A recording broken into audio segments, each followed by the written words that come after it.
लवकुश,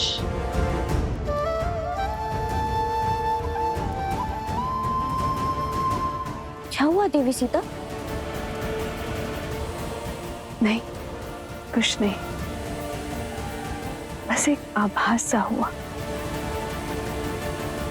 जैसे कि सब शुभ होने वाला है।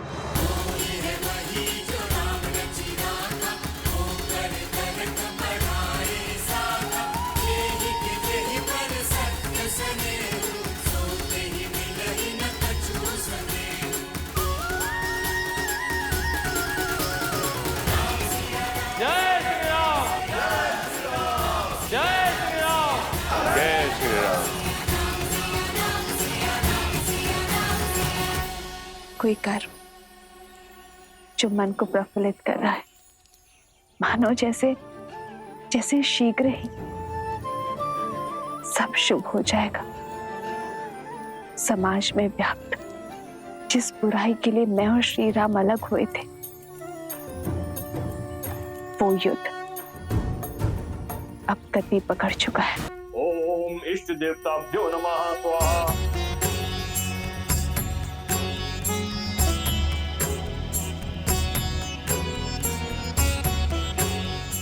भैया,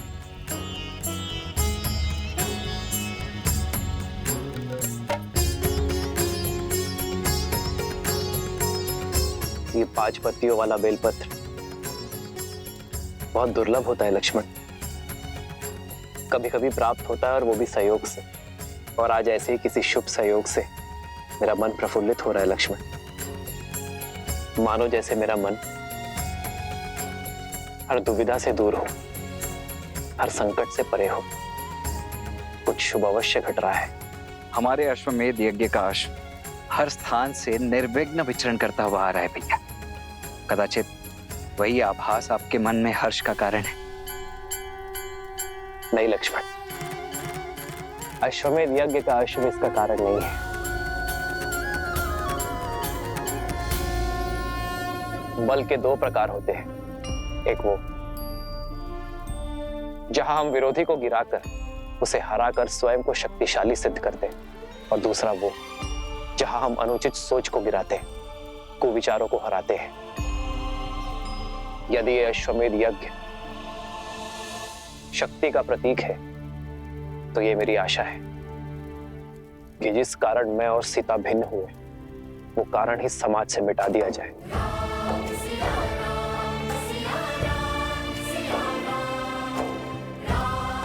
समाज में स्त्री को समान अधिकार मिले।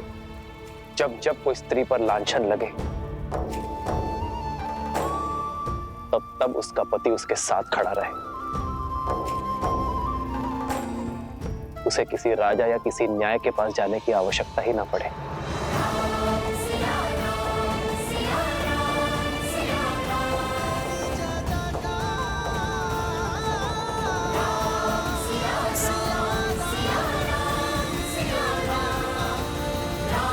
भैया आज तो आनंद आ गया।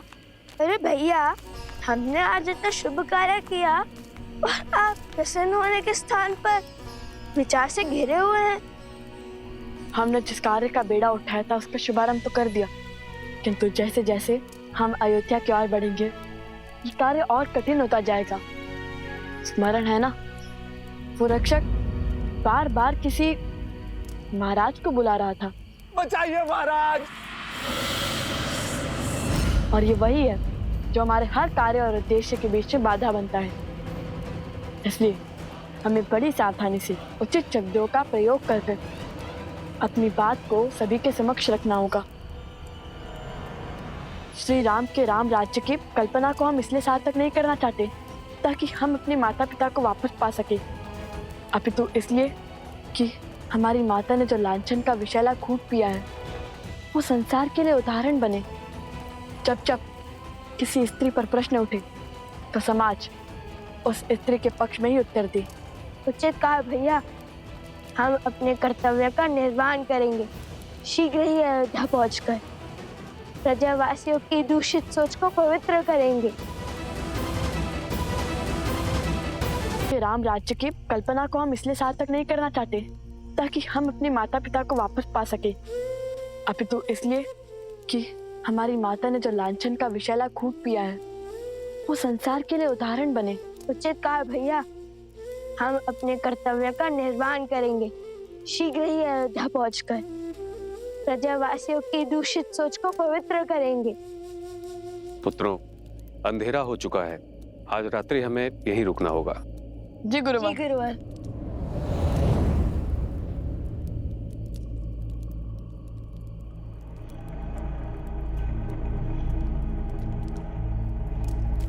भैया, भोजन बनाने के लिए लकड़ियां लाने का आदेश दिया है गुरुवर ने, किंतु यहाँ तो सारी लकड़ियां गीली है। देखिए भैया।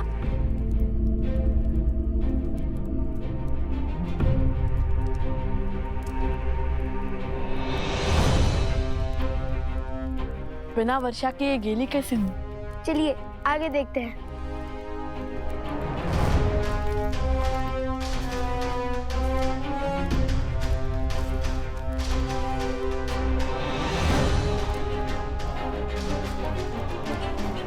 भैया, ये भी गिरा है।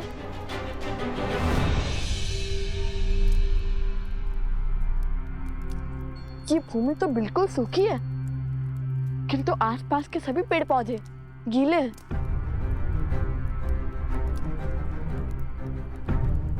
ये कैसे संभव है? ये कैसी वर्षा है?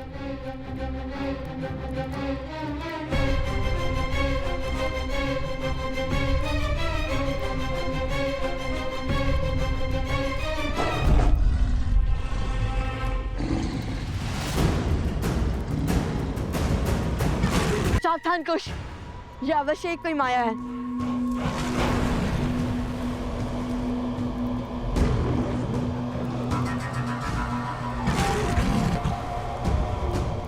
चलो चलकर देखते हैं।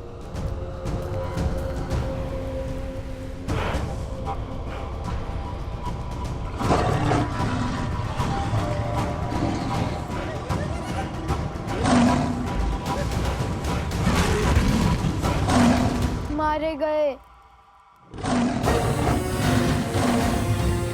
भैया, इतना विशाल, इतना क्रूर, ये सिंह है या साक्षात यमराज? ये कोई साधारण सिंह नहीं, कोई मायावी है। मैंने कहा था ना तुम्हें कुछ, जैसे जैसे हम अयोध्या की ओर बढ़ेंगे, ये माया का जाल हमारे मार्ग में बाधा बनेगा और हमें इसकी काट भी खोजनी होगी, क्योंकि बिना लड़े ये नहीं हटेगा।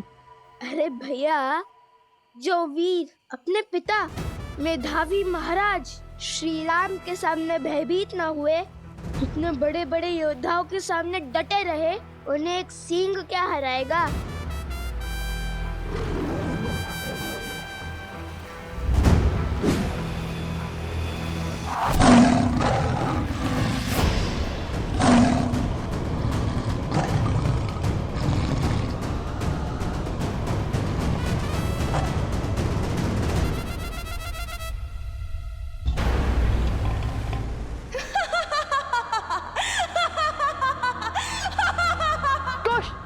यह ध्वनि कहाँ से आ रही है?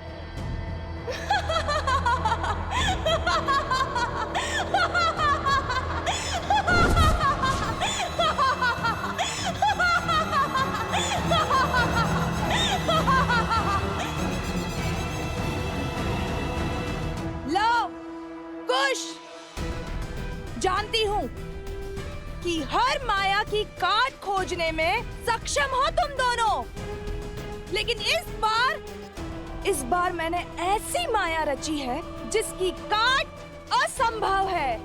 असंभव। चुप कर, बात करने वालों पर इतना अभिमान शोभा नहीं देता। बताओ, कौन है तुम? क्यों आई हो? अपना परिचय दो। क्यों हमारे मार्ग में बाधा बन रही हो? सामने आओ। यदि अपने प्राण प्रिय है तो हमारे मार्ग से हट जाओ। स्वयं को बहुत बड़ा धनुर्धारी मानते हो ना, किंतु हर महान व्यक्ति के उद्देश्य भी महान होते हैं, जैसे धर्म की रक्षा करना। और मैं अपने पग तभी पीछे लूंगी जब तुम उस विशालकाय सिंह को मारकर अपने धर्म की रक्षा करोगे।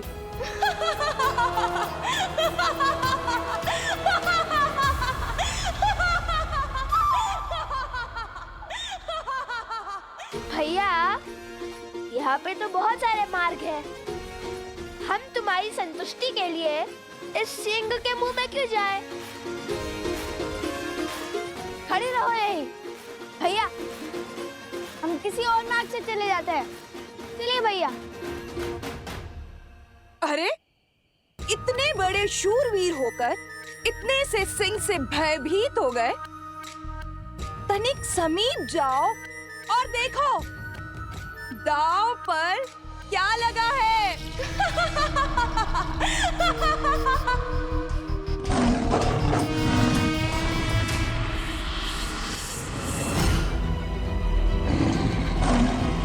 शीघ्र आइए, जल्दी शीघ्र कीजिए। ये तो सोमकर्ण, उपगुरु अवत्सरा और भाभी श्री प्रस्ता है। किंतु ये सब यहाँ कैसे? अरे ऋषिवर! बहुत संकट है, रुकिए।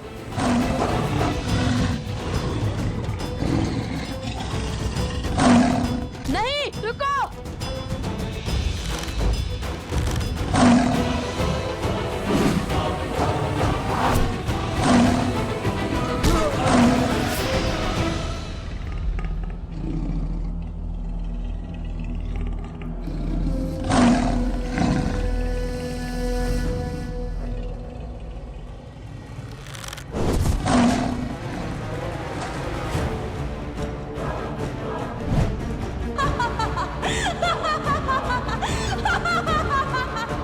अभी भी यहाँ से जाना चाहते हो लवकुश, अपने साथियों को मृत्यु के मुख में छोड़कर? चलो कुश।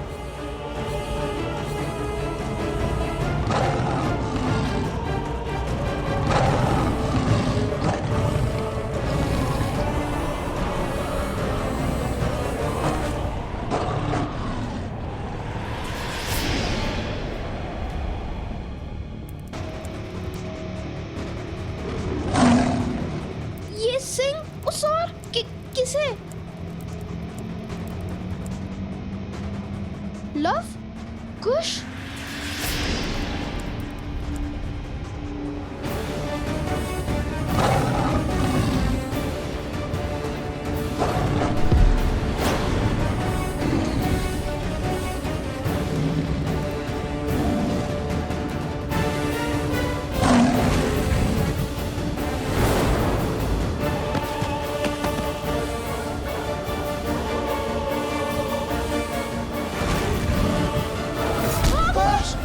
कुश!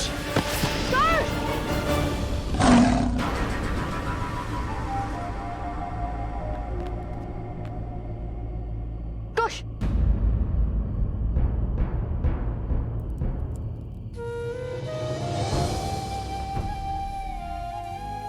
कुछ नहीं हुआ भैया, ये तो केवल एक खरोच है।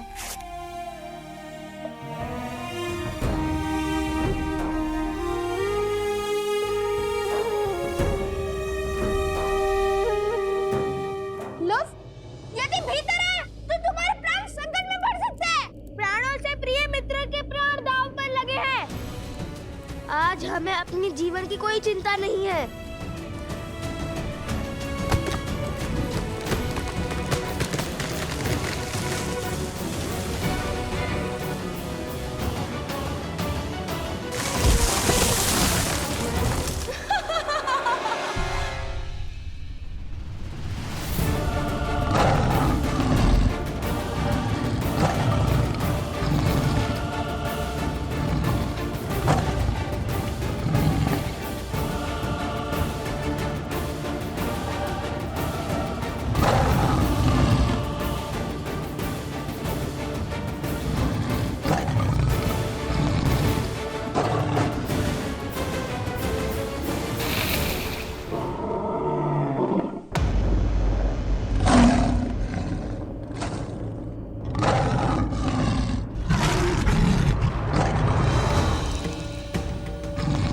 मार्ग से हटो मायावी पशु।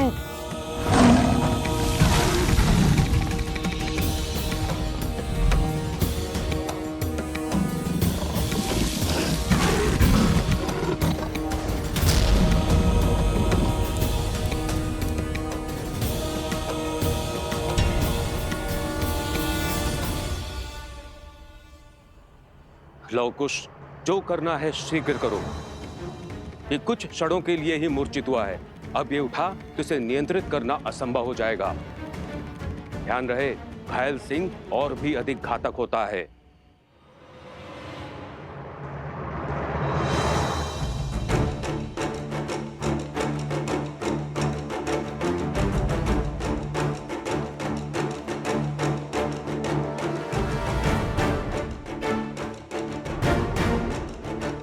इसने तो पूरा मार्ग भी अवरोध कर दिया है, हमें इसके ऊपर से जाना होगा। आप यहीं रुकिए गुरुवर, हमारी प्रतीक्षा कीजिए, हम वहां पहुंचकर आपको बुला लेंगे। क्या हुआ कुश, भयभीत हो गए? माना कि इस पर माया की गई है, किंतु है तो ये भी एक पशु ही ना।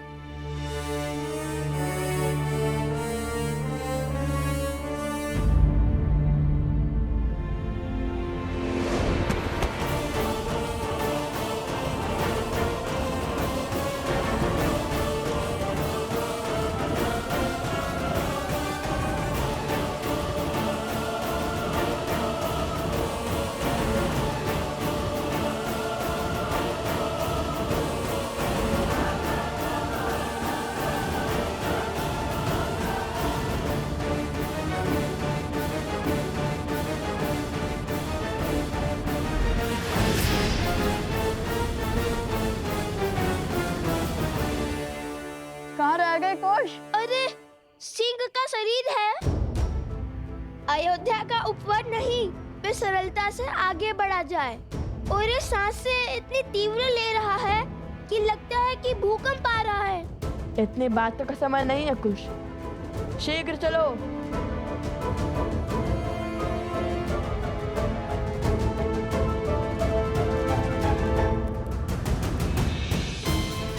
वो देखो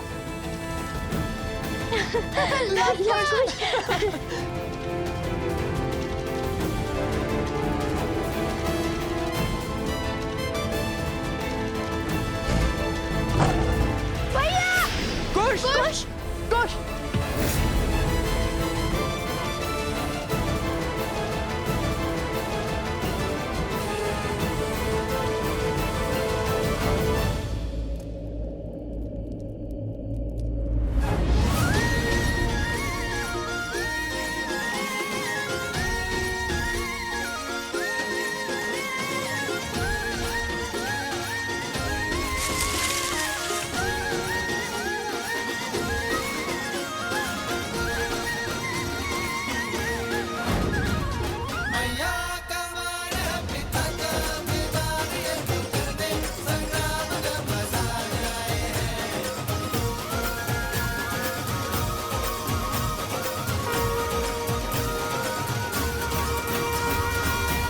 आप सब यहाँ क्यों आए हैं? तुम दोनों के लिए। हमारे लिए? हमारे लिए? हाँ, देखो, सुग्रीव, जामवंत, विभीषण, तुमने ही तो कहा था ना कि तुम रामायण का मंचन करोगे, तो उसी उद्देश्य से कुछ विद्यार्थियों को यहाँ जोड़ने चले आए। सभी राम कथा सुनने के लिए इतने उत्सुक थे, तो हम इन्हें लेकर आ गए। किंतु हमें क्या पता था यहाँ इतना भयानक सिंह होगा। शांत हो जाओ सोम, ये सिंह हमारा कुछ नहीं कर पाएगा। सिंह के संकट से कौन रो रहा है? मन तो इसलिए रो रहा क्योंकि अब तुम फिर से यही कहोगे कि जहाँ मैं होता हूँ वो समस्या अपने आप आ जाती है।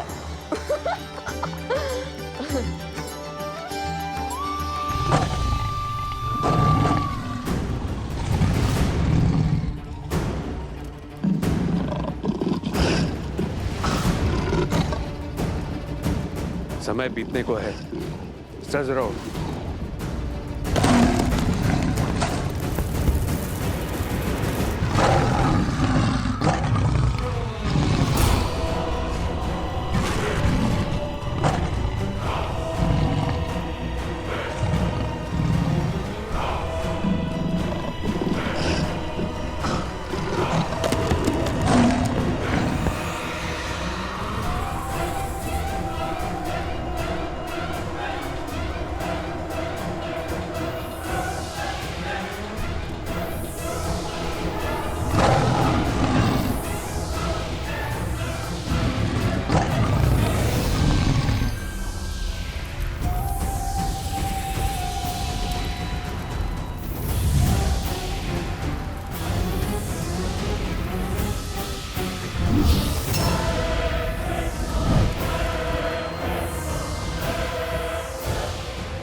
रुको। प्रहार से पहले सत्य का पता लगाना आवश्यक है, क्योंकि इतने विशालकाय सिंह का इस संसार में होना असंभव है, क्योंकि इसके पीछे अवश्य कोई माया छुपी है। आपका संदेह उचित है। इसके पीछे से किसी स्त्री की ध्वनि आ रही है, और ये माया भी उसी स्त्री ने रची है। तो उस मायावी स्त्री से लड़ने की योजना है।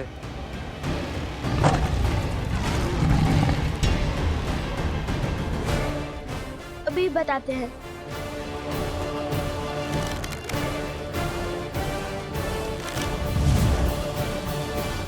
जय श्री राम।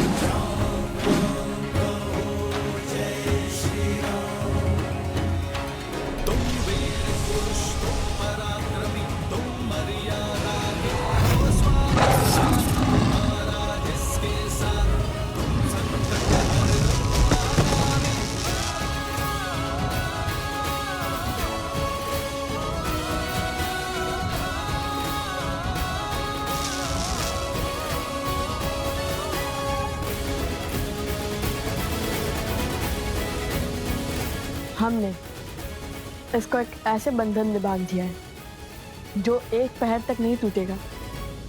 इसलिए हमें शीघ्र इस संकट का हल खोजना होगा।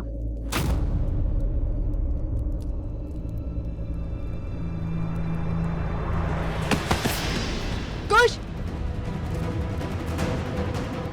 कुश, क्या हुआ? कुश, उठो! कुश, उठो! कुश, उठो! उठो कुश! कुश, क्या हुआ तुम्हें? बता मुझे। कुश, उठो!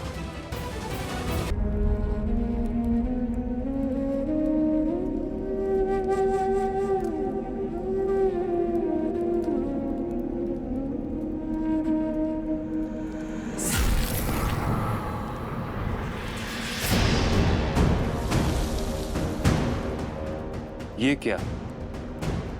शेर के पंजे से। ये अवश्य कोई मायावी शक्ति है और उसका विष कुश के शरीर को पीड़ा दे रहा है। यदि इसका शीघ्र उपचार नहीं हुआ तो कुश का प्राण संकट में पड़ सकता है।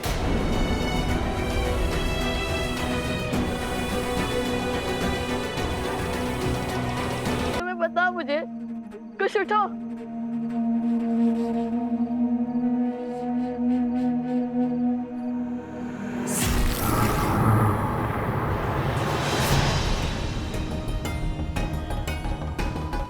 ये क्या? शेर के पंजे से। ये अवश्य कोई मायावी शक्ति है और उसका विष कुश के शरीर को पीड़ा दे रहा है।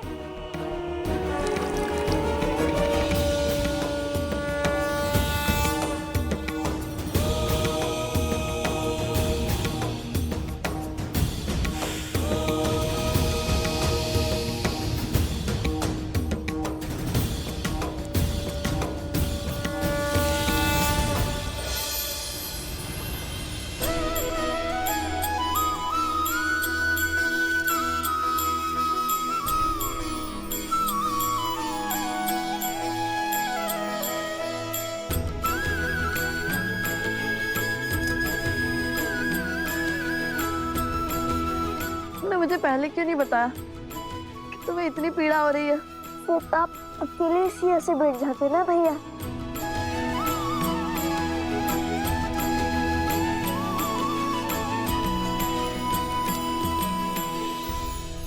धन्यवाद गुरुवर, किंतु ये घाव ठीक तो हो जाएंगे ना?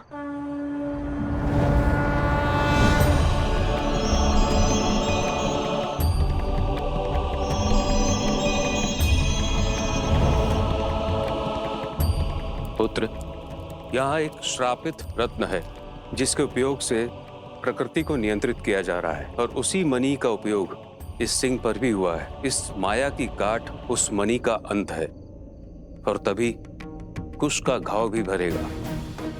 जब तक उस श्रापित मणि का अंत नहीं होता तब तक कुश के शरीर के भीतर ये मायावी विष फैलता रहेगा। बताइए कहाँ है वो मणि? मैं अभी जाकर उसे नष्ट कर दूंगा और अपने भाई को इस कष्ट से मुक्त कर दूंगा। पुत्र, मैं तुम्हारी भावना समझ रहा हूं, किंतु उस स्थान तक पहुंचना सरल नहीं होगा, क्योंकि उस मणि की भांति वो स्थान भी श्रापित है और वो असुर शक्ति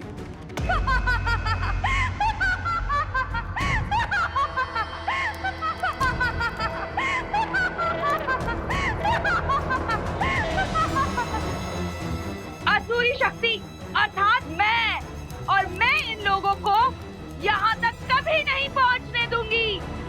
और यदि वो इस पद पर पहुँच भी गए तो केवल कुछ क्या, तुम्हारी मृत्यु भी निश्चित है। देखना, एक दिन तुम्हें इसका मूल्य चुकाना होगा। मेरे भाई को इस दशा में पहुंचाने का तुम्हें पछतावा होगा। हमारे पास कितना समय गुरुवर? जैसे जैसे भोर समीप होगा कुश की पीड़ा बढ़ती जाएगी और जैसे ही सूर्य की पहली किरण कुश के घाव पर पड़ेगी वो जल उठेगा और फिर मैं एक पैर के भीतर लौटूंगा। मुझे आशीर्वाद दीजिए। आशीर्वाद दे ऋषिवर। नहीं कुश, तुम कहीं नहीं जाओगे। मैं जाऊंगा और मणि को नष्ट करके आऊंगा। तुम्हें मुझ पे विश्वास नहीं है? भैया, जब स्वयं महाराज राम पिताश्री महर्षि विश्वामित्र के साथ असुरों का संहार करने जा रहे थे, तब क्या उन्होंने श्री राम से अनुमति मांगी थी? तो कुश वो भिन्न है। भैया, बिना आपके मैं कहाँ और बिना मेरे आप कहाँ? हम लवकुश तो राम लक्ष्मण की भांति एक दूसरे की आत्मा है ना? मैं भी तुम लोगों के संग चलूंगा। ऋषिवर, आप कृपया करके यहीं रुक जाइए। इन सबको आपकी आवश्यकता होगी। चले भैया। एक क्षण। एक मुख सूरज, एक मुख चंदा, दिए सिया के सुख आनंदा। एक एक आत यमज युगला, जानकी सुत रूप लव कुश बोला। अरे एक लकड़ी से इतने विशालकाय सिंह का सामना कैसे करेंगे हम? सोमकर, माता सीता ने तो एक तिनके से रावण जैसे पापी को स्वयं से दूर रखा था, तो हमारे पास तो पूरी लकड़ी है। माता कहती है कि मानव की सच्ची शक्ति उसके विश्वास में होती है। स्मरण रहे, यदि कितनी भी विशालकाय बुराइयां क्यों ना आ जाए, यदि हम उसकी आंख में आंख डालकर देखते हैं तो वो बुराई भी घबरा जाती है। शायद जितना बल लगा ले, तुम्हारी आंखें झुकनी नहीं चाहिए। मुख पर भय दिखना नहीं चाहिए, समझे? ये समय भय को भयभीत करने का है।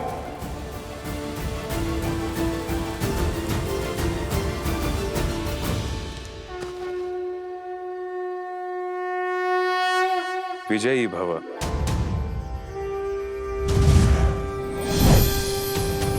पुत्र, ये हर माया को भेदने में सक्षम है, इसकी आवश्यकता तुम्हें होगी।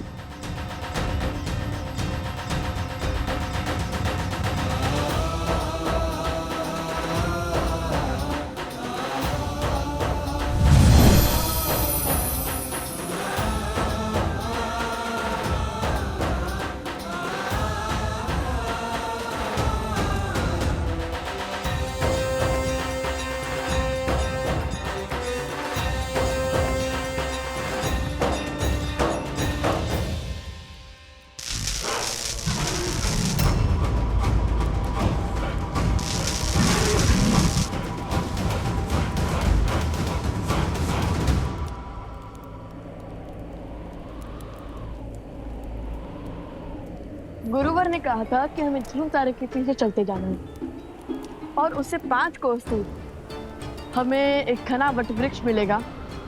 उसके ऊपर एक तांबे की घंटी होगी। भैया, क्या हुआ? कुछ बहुत पीड़ा हो रही है, घाव कष्ट दे रहा है। बताओ मुझे, यदि तुम्हें विश्राम करना है तो कर लो। नहीं भैया, मैं ठीक हूँ। मेरी अचरज का कारण तो आपकी सोच है। आप कब से मेरी भांति सोचने लगे? इतनी तेज आंधी में घंटी को भागे भागे आंखों से खोजने लगे। समझ गया।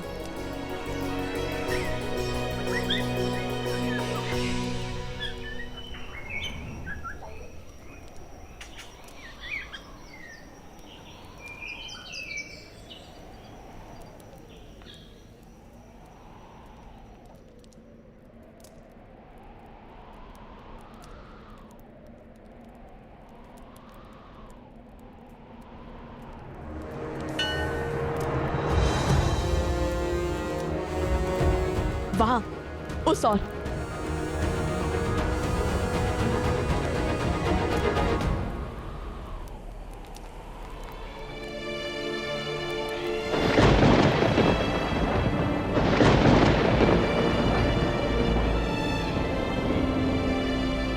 कुमुदनी,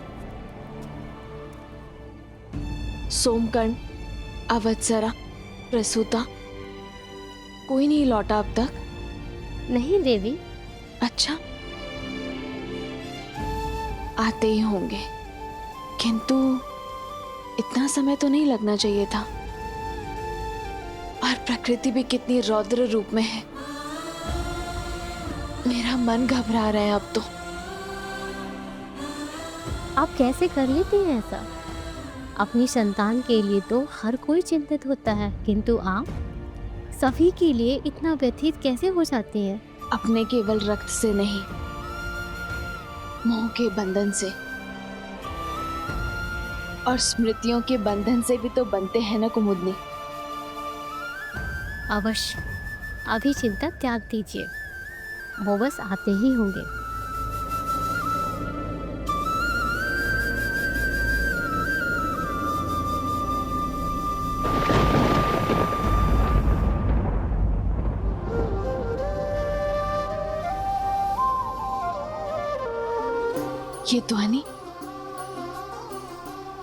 ये ध्वनि कहाँ से आ रही है?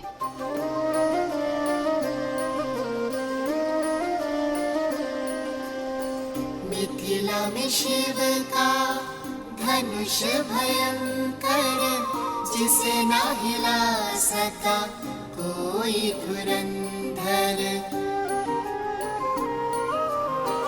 राम लखन गुरु मिथिला पहुँचे, लक्ष्य प्रिय था देखन सिया का स्वयंवर, मिथिल सभा में थी विकट निराशा, कौन बने भरतार सिया का, ले गुरु आशीष उठे फिर राम, शीश झुका दिया शिव को प्रणाम, राम सिया राम सिया राम सिया राम, राम सिया रामायण को प्रणाम, राम सिया राम सिया राम सिया राम, राम सिया राम सिया राम सिया राम। हम वन देवी के पुत्र हैं, भगवान वाल्मीकि के शिष्य हैं और हम धर्म के मार्गी हैं।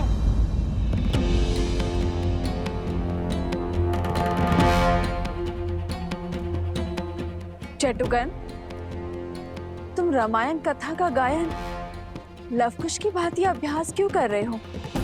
अरे लवकुश ने तो ये भाग किसी को भी बताने से मना किया था, अब इन्हें क्या कहें?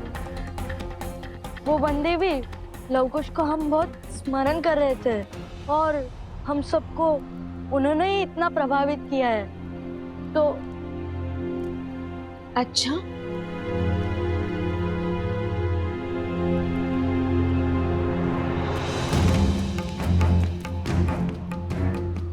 असत्य का दंड जानते हो ना?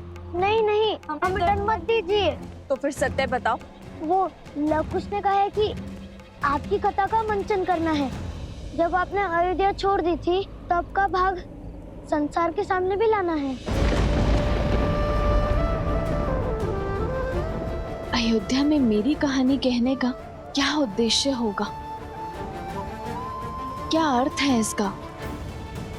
वो दोनों करना क्या चाहते हैं?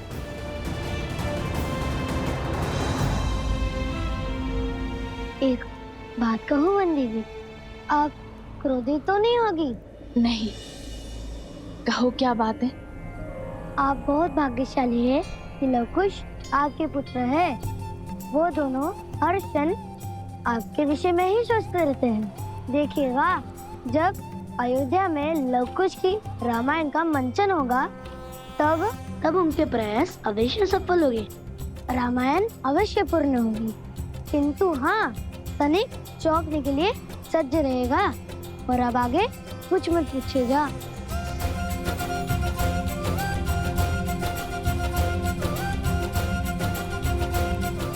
सदा उनके इन्हीं प्रयासों से तो चिंतित रहती हूँ मैं।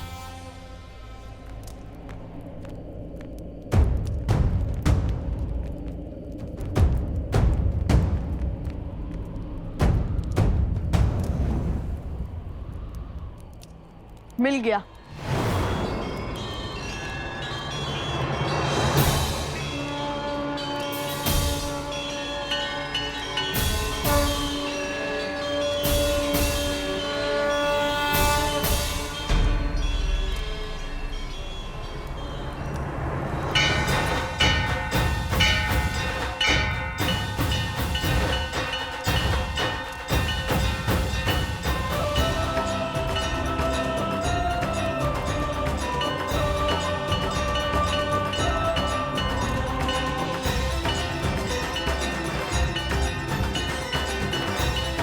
चलो, इस घंटे को ढूंढने की चिंता तो हल हुई।